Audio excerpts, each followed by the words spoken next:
Hello everyone, स्वागत है आप सबका फिर से हमारे यूट्यूब चैनल पर। और ये वीडियो है specially BSc semester first students के लिए। तो हम लोगों ने सीरीज स्टार्ट कर रखी है। उसी सीरीज़ में ये थर्ड वीडियो है। पिछले दो वीडियो में हमने पढ़ा था weak van der Waals forces और वीक इंटरमोलिकुलर फोर्सेज के बारे में, और उससे पढ़ा था फजांस रूल के बारे में।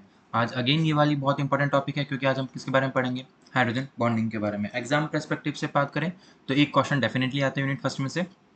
तो आइए स्टार्ट करते हैं। हाइड्रोजन बॉन्डिंग आखिर में है क्या? नाम से पता चल रहा है कि किसके बीच में बॉन्डिंग होने वाली है, हाइड्रोजन की बॉन्डिंग होने वाली है। तो देखिए, द पोलर मॉलिक्यूल्स, पहली बात, पोलर मॉलिक्यूल्स कौन होते हैं? जिनमें डायपोल मोमेंट होता है, यानी एक तरफ कैसा चार्ज होगा, पॉजिटिव, और अपोजिट साइड कैसा होगा, नेगेटिव। उनको क्या बोलते हैं? Polar molecules having polarity. Containing hydrogen atoms, hydrogen की इलेक्ट्रोनेगेटिविटी कम होती है, इसलिए वो कैसा चार्ज ले लेगा, पॉजिटिव, और जो अपोजिट में होगा वो कैसा चार्ज ले लेगा, negative. Bonded directly to the small and electronegative atom. जैसे मैंने कहा, मान लीजिए बॉन्ड अपने पास मॉलिक्यूल है HF, तो F की इलेक्ट्रोनेगेटिविटी ज़्यादा है तो वो कैसा चार्ज ले लेगा, नेगेटिव। हाइड्रोजन की इलेक्ट्रोनेगेटिविटी कम है तो वो कैसा चार्ज ले लेगा, पॉजिटिव चार्ज। इस वजह से इसमें क्या जनरेट हो गया, पोलरिटी जनरेट हो गई। ठीक है। Exhibit a strong intermolecular forces called hydrogen bond. The hydrogen bond is a special type of dipole dipole force. किसका टाइप है? Dipole dipole force. अभी अपन पढ़ के आए थे कि डाइपोल डाइपोल फोर्स में से क्या होता है कि एक डाइपोल दूसरे डाइपोल को क्या करेगा, अपनी तरफ अट्रैक्ट करेगा। तो एक ये डाइपोल है, ये क्या करेगा, दूसरे डाइपोल को अट्रैक्ट करेगा। लेकिन कंडीशन क्या है, उस डाइपोल में भी क्या प्रेजेंट होना चाहिए, हमारे पास हाइड्रोजन प्रेजेंट होना चाहिए। Exist between the hydrogen atoms in a polar bond. Most importantly क्या होना चाहिए, NH। तीन एटम होते हैं, नाइट्रोजन, ऑक्सीजन और फ्लोरीन। इनमें ही क्या पाया जाता है, हाइड्रोजन बॉन्ड जनरली पाया जाता है।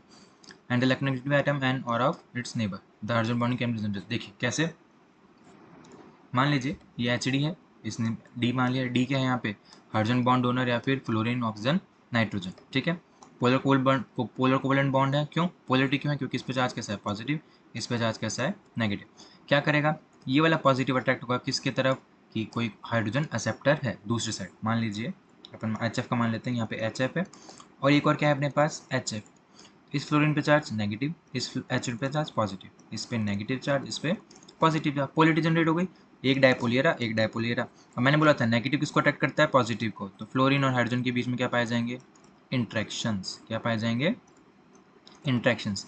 और इन इंट्रैक्शंस को क्या बोलते हैं हम, हाइड्रोजन बॉन्ड। इन इंट्रैक्शंस को क्या बोलते हैं हम, हाइड्रोजन बॉन्ड। तो एक हाइड्रोजन जो कि किससे जुड़ा हुआ है, एक इलेक्ट्रोनेगेटिव एटम से जुड़ा हुआ है, उसके पास इंड्यूस्ड क्या फिर पोलरिटी जनरेट होती है, इस वजह से वो नेक्स्ट इलेक्ट्रोनेगेटिव एटम के साथ क्या करता है, इंट्रैक्शन शो करता है, और उन्हीं को क्या बोलते हैं हम, हाइड्रोजन बॉन्ड बोलते हैं। तो ये बेसिक डेफिनेशन थी किसकी, हाइड्रोजन बॉन्डिंग की। ठीक है। देखिए H2O मॉलिक्यूल दे दिया, ऑक्सीजन पे चार्ज नेगेटिव, हाइड्रोजन पे चार्ज पॉजिटिव। अभी क्या करेगा, इंट्रैक्शन शो करेगा नेक्स्ट मॉलिक्यूल में, किसके साथ, ऑक्सीजन के साथ, जिस पे चार्ज कैसा है, नेगेटिव। क्या बन गया हमारा, हाइड्रोजन बॉन्ड। HF का मैंने एग्जांपल ऊपर समझाया, सेम NH3 में नाइट्रोजन पे नेगेटिव चार्ज, हाइड्रोजन पे पॉजिटिव चार्ज, दोनों के बीच में क्या पाए जाएंगे, इंट्रैक्शन पाए जाएंगे। ठीक है। स्ट्रेंथ जो है हमारी हाइड्रोजन बॉन्ड की इंक्रीज होती है with increasing electronegativity difference between hydrogen atom and the electronegative atom to which hydrogen atom is bonded. देखिए मान, यहाँ पे मान लीजिए HF है, ठीक है, और एक ऑक्सीजन है, तो क्या होगा, फ्लोरीन पे नेगेटिव चार्ज है पार्शियल, हाइड्रोजन पे कैसा चार्ज है, पॉजिटिव। ऑक्सीजन पे कैसा चार्ज है, नेगेटिव, हाइड्रोजन पे कैसा चार्ज है, पॉजिटिव। अब देखिए यहाँ पे फ्लोरीन ज़्यादा इलेक्ट्रोनेगेटिव होता है किससे, ऑक्सीजन से। तो वो क्या करेगा, ज़्यादा इलेक्ट्रॉन अपनी तरफ खींचेगा, ज़्यादा इलेक्ट्रॉन अपनी तरफ खींचेगा तो ज़्यादा हाइड्रोजन क्या हो जाएगा, ज़्यादा पॉजिटिव हो जाएगा। सेम ऑक्सीजन हाइड्रोजन की बात करें कि ऑक्सीजन और फ्लोरीन की बात करें तो ऑक्सीजन का इलेक्ट्रोनेगेटिविटी कम है, तो क्या करेगा, कम खींचेगा, तो मतलब हाइड्रोजन इतना पॉजिटिव चार्ज नहीं लेगा। तो इनके बीच में जो इंट्रैक्शंस हैं वो क्या होंगे, थोड़े वीक होंगे जब हम किससे कंपेयर करेंगे, सेम मॉलिक्यूल के साथ। तो जो स्ट्रेंथ है वो किस पे डिपेंड करती है, electronegativity difference between the hydrogen atom and the electronegative atom to which hydrogen atom is bonded. तो इलेक्ट्रोनेगेटिव डिफरेंस किस पे, इन पे डिपेंड करेगी, difference between hydrogen atom and the electronegative atom to which hydrogen atom is bonded. ठीक है। मतलब या फिर अपन ये भी देख सकते हैं कि HF और HF में ज़्यादा अच्छे हाइड्रोजन बॉन्ड पाए जाएंगे कंपेरेटिवली जब हम किसकी बात करेंगे, वाटर की। किसकी बात करेंगे हम, वाटर। ठीक है। Hydrogen bonds are very weak, weak होते हैं। कितनी एनर्जी होती है इनकी, 10 किलो जूल पर मोल। कहाँ तक पहुँच सकती है, 4 to 45। ठीक है। The substance compose of molecules that form hydrogen bonds have higher melting and boiling point. अब देखिए क्या होती है, जिस जिस भी मॉलिक्यूल्स में हाइड्रोजन पॉइंट पाए जाते हैं उनकी जो मेल्टिंग और बॉइलिंग पॉइंट होती है वो क्या होती है, हायर होती है। क्यों, क्योंकि देखिए अभी एक मॉलिक्यूल था, अब हाइड्रोजन बॉन्ड की वजह से क्या बन गई है, दो। इंट्रैक्शन की वजह से क्या हो गया, एकजुट हो गए। अब एकजुट हो गए तो हमको क्या देनी पड़ेगी, ज़्यादा टेम्परेचर देना पड़ेगा इसको तोड़ने के लिए, और ज़्यादा टेम्परेचर देना पड़ेगा तो क्या बढ़ जाएगा इनका melting and boiling point. Types है, इंपॉर्टेंट है। कितने टाइप्स के होते हैं, 2 टाइप्स के, एक होता है इंटर, एक होता है इंट्रा। इंट्रा और इंटर में अब हमको क्या देखना है, डिफरेंस देखना है। तो देखिए, बात करें पहले हम किसकी, इंटर की। Interactions between a hydrogen atom of one molecule and an electronegative atom of second molecule। तो यहाँ पे क्या होगा, एक तो एक मॉलिक्यूल होगा और एक अलग से क्या होगा, एक और दूसरा मॉलिक्यूल होगा, और इन दोनों के बीच में जो इंट्रैक्शंस पाए जाएंगे उनको क्या बोलेंगे हम, इंटर मॉलिक्यूलर हाइड्रोजन बॉन्ड। अब ये जो मॉलिक्यूल है, या तो ये सेम कंपाउंड के भी हो सकते हैं या फिर डिफरेंट के भी, यानी एक हमारे पास वाटर मॉलिक्यूल है, तो एक मॉलिक्यूल, एक वाटर मॉलिक्यूल, दूसरा वाटर मॉलिक्यूल, इन दोनों के बीच में इंट्रैक्शन हुए तो with in the same molecule. जैसे ये हमने ले लिया अल्कोहल, तो ये भी अल्कोहल है और ये भी अल्कोहल है, हाइड्रोजन बॉन्डिंग इन अल्कोहल, सेम मॉलिक्यूल है, तब भी क्या बोलेंगे हम इसको इंटरमॉलिक्यूलर। ये किसके बीच में हो रहा है, हमारे NH3 के बीच में, ठीक है। एक मॉलिक्यूल ये है और एक मॉलिक्यूल ये है, ये दूसरा, लेकिन दोनों क्या है, एसिटिक एसिड है हमारे। तो एक मॉलिक्यूल ये, एक मॉलिक्यूल है, with in the same molecule. वैसे किसमें, हाइड्रोजन फ्लोराइड में, इसकी जो स्ट्रक्चर होती है वो कैसी होती है, जिग जैग, ठीक है, याद रखेंगे कैसी स्ट्रक्चर होती है हाइड्रोजन फ्लोराइड में, जिग जैग, ठीक है। बिटवीन टू डिफरेंट मॉलिक्यूल्स, दो मॉलिक्यूल के बीच में हो रहा है और दोनों क्या है, डिफरेंट। जैसे यहाँ पे एक वाटर ले लिया, ठीक है, और एक क्या ले लिया हमने, अल्कोहल। क्या ले लिया, एक अल्कोहल और दूसरा क्या ले लिया, वाटर। दोनों डिफरेंट मॉलिक्यूल्स हैं, इनके बीच में जो हाइड्रोजन बॉन्ड प्रेजेंट पाया जाएगा उनको क्या बोलेंगे हम, intermolecular hydrogen bond.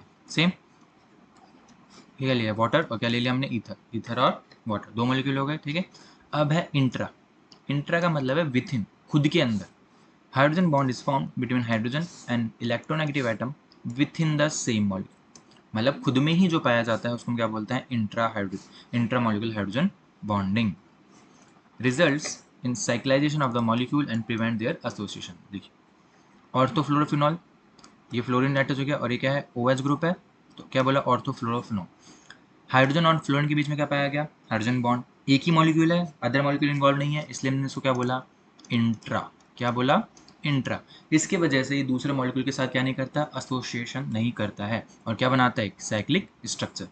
Same example, orthochlorophenol, nitrophenol, salicylic acid, salicylic acid. अब देखिए, क्वेश्चन पूछा जाता है कि ऑर्थोनाइट्रोफिनॉल और पैरानाइट्रोफिनॉल में से, ऑर्थोनाइट्रोफिनॉल एंड पैरानाइट्रोफिनॉल में से किस में इंट्रा मॉलिक्यूलर हाइड्रोजन बॉन्डिंग पाई जाएगी। तो देखिए, जब भी इंट्रा की बात आए तो क्या होना चाहिए, दोनों आपस में क्या होने चाहिए, ऑर्थो पोजीशन पे होने चाहिए, तभी क्या पाई जाएगी हमारी इंट्रा हाइड्रोजन बॉन्डिंग। और दोनों अपोजिट एंड पे हुए तो क्या पाई जाएंगी इनमें, इंटर मॉलिक्यूलर, ठीक है। क्योंकि ये देखिए यहाँ से हैच जुड़ा हुआ है, तो ये किसी और के साथ इंट्रैक्शन करेगा, किसी और मॉलिक्यूल के साथ, सेम NO2 है, ये क्या करेगा, किसी और मॉलिक्यूल के साथ इंट्रैक्शन करेगा, सेम इंट्रैक्शंस नहीं होंगे। इसलिए पैरानाइट्रोफिनॉल में, पैरानाइट्रोफिनॉल्स में कैसा पाया जाता है, इंटरमॉलिक्यूलर, और ऑर्थोनाइट्रोफिनॉल में कैसा पाया जाता है हमारा, इंट्रामॉलिक्यूलर हाइड्रोजन बॉन्डिंग, ठीक है। टाइप समझ में आया। अब क्या है, कंसिक्वेंसेज ऑफ हाइड्रोजन बॉन्डिंग। इसके कंसिक्वेंसेज क्या है हाइड्रोजन बॉन्डिंग के, तो देखिए, पहला है हाइड्राइड्स में किस किस पे इफेक्ट होता है, मेल्टिंग पॉइंट पे, बॉइलिंग पॉइंट पे। अभी दे रखे हैं ग्रुप 14 से 17 के। देख, अगर हम ग्रुप 14 की बात करें तो मैंने बोला था, एक तो हाइड्रोजन बॉन्डिंग किस में जनरली पाई जाती है, जब हाई इलेक्ट्रोनेगेटिव एटम हो, और जनरली किस में देखते हैं हम, नाइट्रोजन, ऑक्सीजन एंड फ्लोरीन। तो अब देखिए, कार्बन आ गया, सिलिकॉन आ गया, जर्मेनियम आ गया, टेम आ गया। अब हमको पता है इसमें हाइड्रोजन बॉन्डिंग नहीं होगी, क्यों, क्योंकि इलेक्ट्रोनेगेटिव एटम नहीं है। तो ऊपर से नीचे जाने पे क्या बढ़ता है हमारा, साइज बढ़ता है, और साइज बढ़ता है, मैंने बोला तो साइज बढ़ेगा, साइज बढ़ेगा तो क्या बढ़ेंगे हमारे, wander wall forces. Wander wall forces बढ़ेंगे तो क्या बढ़ेगी हमारी स्ट्रेंथ। देखिए, तो टॉप टू बॉटम जाने पे मेल्टिंग पॉइंट भी बढ़ रहा है, टॉप टू बॉटम जाने पे क्या बढ़ रहा है, बॉइलिंग पॉइंट। इनमें does not involve hydrogen bonding, इसलिए जो इंक्रीज हो रहा है वो किसकी वजह से हो रहा है, वैंडर वॉल फोर्स की वजह से हो रहा है। किसकी बात थी, ग्रुप 14 की। ग्रुप 15 में कौन आ गया, नाइट्रोजन। नाइट्रोजन में क्या मौजूद होगा, हाइड्रोजन बॉन्डिंग। तो सबसे ज़्यादा मेल्टिंग पॉइंट किसका होगा, अमोनिया का। कंसिडर करते हैं इसको किस में, सॉलिड स्टेट में, इसलिए मेल्टिंग पॉइंट इसका ज़्यादा होगा हमारा NH3 का। और फिर वापस से कौन सा कंसेप्ट लगेगा हमारा, वैंडर वॉल फोर्स वाला, ठीक है। इतनी बात समझ में आई आपको। जिसमें हाइड्रोजन बॉन्डिंग ज़्यादा होगी वो सबसे आगे आ जाएगा, और बाकी का डिसाइड कौन करेगा, हमारा van der Waals forces. Same इसकी बात करें हम तो बॉइलिंग पॉइंट देखिए, SbS3 बात हो गई। NH3 में मैंने क्या बोला था, इधर सॉलिड स्टेट में कंसिडर करते हैं। देखिए, the melting point of NH3 is higher due to greater presence of hydrogen bonding in it. तो मेल्टिंग पॉइंट तो समझ में आ गया, लेकिन बॉइलिंग पॉइंट में क्या होता है, अपोजिट ट्रेंड मिलता है, SbH3 ज़्यादा होता है फिर NH3, और फिर क्या फॉलो होता है हमारा वैन डर वाल्स फोर्सेज वाला कंसेप्ट। ठीक है, नेक्स्ट देखें हम 16। तो ऑब्वियसली बात है H2O का ज़्यादा होगा क्योंकि ऑक्सीजन आ गया है, इधर भी किसका ज़्यादा होगा H2O का, और वापस से किसको फॉलो कर रहे हैं बाकी के trend, van der Waals forces को। Melting and boiling point of H2O ज़्यादा होगा क्योंकि क्या पाई जाती है इसमें, हाइड्रोजन बॉन्डिंग पाई जाती है। ठीक है, वहीं ग्रुप 17 की बात करें तो वापस से HI सबसे आगे आएगा, फिर HF, और वापस क्या ट्रेंड फॉलो हो रहा है, वैन डर वाल्स फोर्सेज का। लेकिन इसमें क्या होता है, HF में बॉइलिंग पॉइंट में इसमें क्या पाई जाती है हमारी हाइड्रोजन बॉन्डिंग, इसलिए इसका बॉइलिंग पॉइंट क्या हो जाता है, ज़्यादा हो जाता है। और फिर बाकी कौन सा ऑर्डर फॉलो होता है हमारा, वैन डर वाल्स फोर्सेज वाला।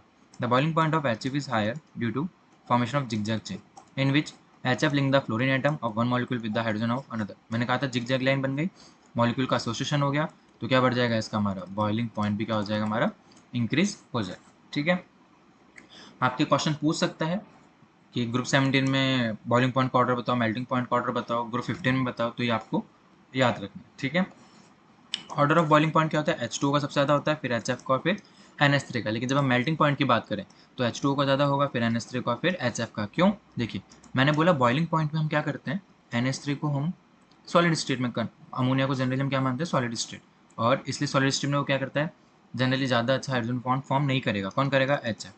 और मेल्टिंग पॉइंट की बात करें इसलिए सबसे आगे कौन आ गया, NH3। अगर हम सॉलिड स्टेट की बात करें NH3, तो आप लोग को पता नहीं होगा कि जो हाइड्रोजन बॉन्डिंग है, जो हाइड्रोजन बॉन्डिंग है वो सॉलिड स्टेट में ज़्यादा होती है किससे, लिक्विड स्टेट। मतलब जो हाइड्रोजन बॉन्डिंग की स्ट्रेंथ है वो सॉलिड स्टेट में ज़्यादा स्ट्रांग होती है कंपेरेटिव टू लिक्विड स्टेट। इसलिए यहाँ पे जो NH3 का मेल्टिंग पॉइंट है वो क्या हो जाता है, ज़्यादा। क्यों, क्योंकि हम अमोनिया को किस स्टेट में कंसिडर करते हैं, सॉलिड स्टेट। ठीक है, वहीं अगर हम बॉइलिंग पॉइंट की बात करें तो हम क्या देखेंगे, number of hydrogen bonds form. ठीक है, replacement of hydrogen with alkyl groups in the compound that undergo hydrogen bonding reduces there boiling point. अब मान लीजिए H2 है एक, तो इसके जगह हमने क्या ले लिया, R2O, या फिर एक H को रिप्लेस किया तो क्या ले लिया, ROH। तो जितने ज़्यादा हाइड्रोजन रिप्लेस होंगे किससे, अल्काइल ग्रुप से, तो उनका बॉइलिंग पॉइंट उतना ही क्या हो जाएगा, कम। इसलिए जो बॉइलिंग पॉइंट का ऑर्डर है वो क्या होता है, पहले H2O आता है, फिर अल्कोहल आता है, और फिर कौन आता है, हमारा ईथर आता है। ठीक है, याद रहेगा। जैसे H2O का कितना है 100, CH3OH का कितना है 63 डिग्री, और फिर ईथर का कितना है -5। मतलब इतना वॉलेटाइल है कि इसको आपको हीट करने की जरूरत नहीं है, अपने आप ही रूम टेम्परेचर पे क्या हो जाएगा, वॉलेटाइल नेचर शो करेगा। सेम Me2NH और Me3N। तो जितने ज़्यादा अल्काइल ग्रुप आएंगे उतना ज़्यादा बॉइलिंग पॉइंट क्या होगा, हमारा डिक्रीज होगा। Intermolecular versus intramolecular hydrogen bonding है। Acidity of an acid is directly proportional to stabilities of its conjugate base. अपन ने ये पढ़ा है कि मान लीजिए कोई अल्कोहल है, क्या रिलीज करेगा ये RO नेगेटिव और H+। तो जितनी ज़्यादा H+ की कंसनट्रेशन होगी उतनी ज़्यादा क्या होगी, हमारी एसिडिटी। और ये कंसनट्रेशन कब इंक्रीज होगी, जब ये जो नेगेटिव चार्ज है ये कैसा होगा, हमारा स्टेबल होगा। अगर ये नेगेटिव चार्ज स्टेबल है तो ये वापस क्या H+ लेगा, नहीं लेगा, और H+ नहीं लेगा तो H+ की कंसनट्रेशन क्या हो गई, इंक्रीज। और कंसनट्रेशन इंक्रीज हो गई तो क्या बढ़ जाएगी, हमारी एसिडिटी भी इंक्रीज हो जाए। ठीक है, if the intramolecular hydrogen bonding stabilises the conjugate acid through chelation then acidity of the acid decreases. जैसे अभी बताते हैं इसमें, देखिए जैसे मान लीजिए ऑर्थो में है, ऑर्थो में मैंने कहा था कौन सा बॉन्ड पाया जाता है, इंट्रैक्शन इंट्रा। इंट्रा में क्या हुआ, आप देखिए इस ऑक्सीजन और इस हाइड्रोजन के बीच में क्या हो गया, इंट्रामोलिकुलर हाइड्रोजन बॉन्डिंग। तो अभी ये जो H+ निकलने की टेंडेंसी वो क्या हो जाएगी, डिक्रीज हो जाएगी। और H+ निकलने की टेंडेंसी डिक्रीज हुई तो फिर क्या डिक्रीज हो जाएगी, हमारी एसिडिटी भी डिक्रीज हो जाएगी। वहीं मेटा की बात करें और पैरा की, तो सबसे ज़्यादा एसिडिटी किसकी होती है, पैरा की, फिर मेटा की, फिर ऑर्थो की। पैरा में क्या प्रेजेंट है, हमारे इंटरमोलिकुलर हाइड्रोजन बॉन्डिंग। तो आसानी से यहाँ पे हाइड्रोजन रिलीज हो जाएगा, और ये जो नेगेटिव चार्ज है वो क्या हो जाएगा, हमारा स्टेबलाइज हो जाएगा। करता है, सबको आता है।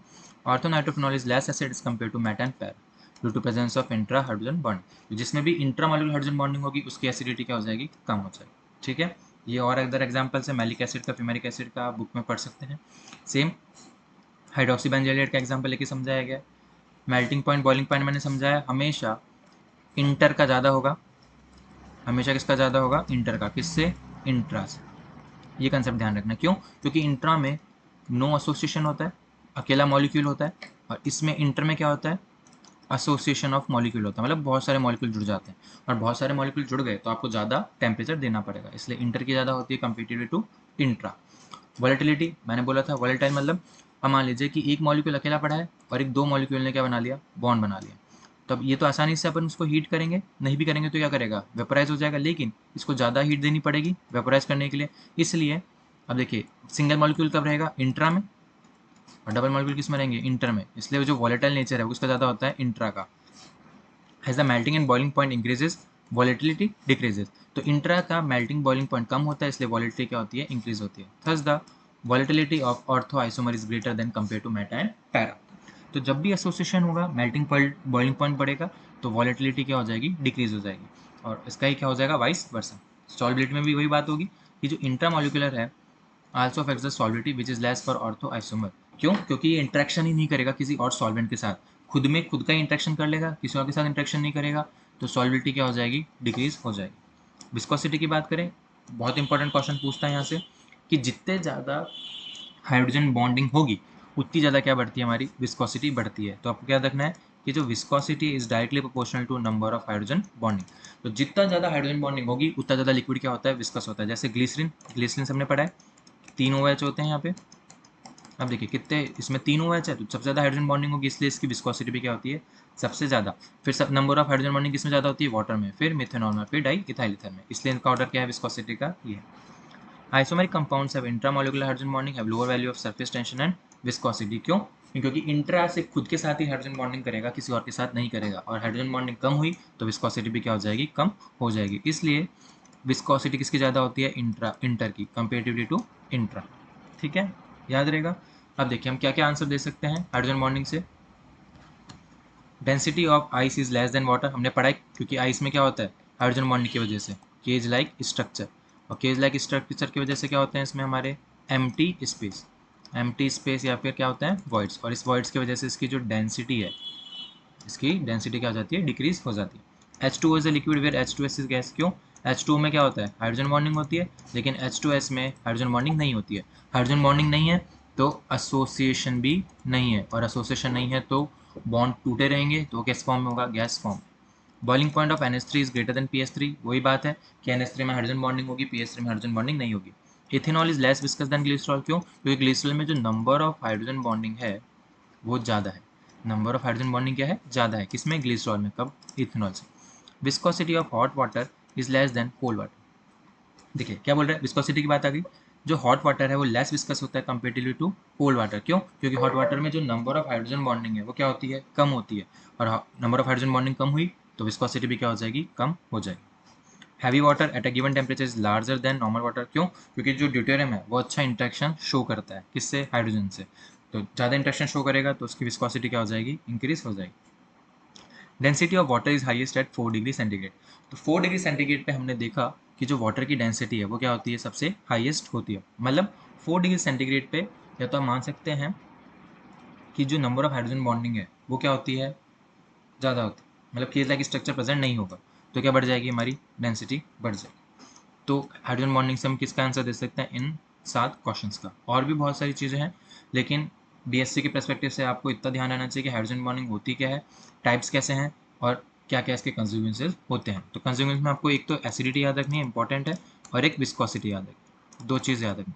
और अगर आप मेल्टिंग पॉइंट और बॉइलिंग पॉइंट भी याद रखेंगे तो मज़ा आ जाएगा। ठीक है, तो ये चीज़ तो आपको याद रखनी है। इसके अलावा अब हम नेक्स्ट वीडियो में एक और इम्पॉर्टेंट टॉपिक लेंगे। आप 3 वीडियो में अपने 3 इंपॉर्टेंट टॉपिक हो चुके हैं यूनिट फर्स्ट के लिए। एक टॉपिक हम लोग और ले लेंगे जो आपका और में आ सकता है, या फिर अलग से आप पूछ सकते हैं। ठीक है, तब तक पढ़ते रहिए, बुक डाउनलोड कर सकते हैं हम नीचे दी गई PDF लिंक के साथ, पढ़ते रहिए। Thank you.